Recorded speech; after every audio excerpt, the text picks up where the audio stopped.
आज आपल्या इकडल्या गावातल्या पोराने तर चांगला सीन करून टाकला. अरे थांबा थांबा सांगतो सुरुवातीपासून. तर काय चाललं गावकरी मित्रांनो, मी तर राहतो माझ्या गावामध्ये. तसं आपल्या शंभूराजीचा बलिदान माझ दिन 25वा.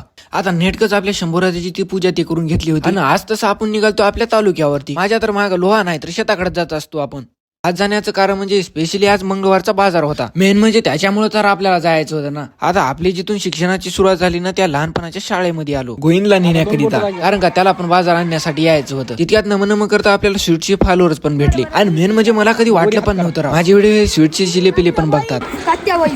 यांची पण लईच अपेक्षा होती भाऊ तुझ्या व्हिडिओ मध्ये यायचं म्हणून. या चिल्लर पार्टीला तर घेतलं मध्ये. तितक्या तिकडे गोविंद दप्तर बिप्तर आणून निघाले आपण थेट लोह्याच्या दिशेने.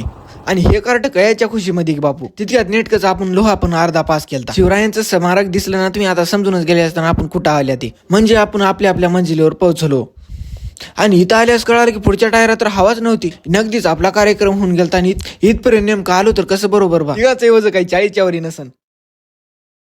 इथं तर मामापासून पुढल्या टायरामध्ये हवा मारून घेतली. आलो VIP बाजार खरीदण्यासाठी. त्याचा बाजार तर चकचांदवनी भरलाच होता. इकडून 2 फेऱ्या मारून तिकडून 2 फेऱ्या मारून बाजार तर घेतलं गटोडा बांधून. इतक्यात बाजार घेऊन आलतोच की बाहेर. तितक्यात नम करता शिव अण्णा सापडले आपल्याला. नेमकं हे एवढं लाजू करायला भाऊ. मी काय पोरी हात बी नाही मागू राहिलो. आयो बाबो मोठाच कार्यक्रम आहे बाबा ह्याचा. आणि सोबतच आपल्याला पेंड पोतं पण घ्यायचं होतं राव. या पेंडाच्या पोत्याचा पण भाऊ गगनालाच भेटला. डायरेक्ट वरीना खाली म्हणून डायरेक्ट 1600. हो तर मी इथं पेंडाचं पोतं घेऊ शकतो. तुम्ही एक लाईक आणि सबस्क्राईब नक्की करून टाका. तर आजच्या ह्याला तर एवढंच होतं. तर चला राधे राधे.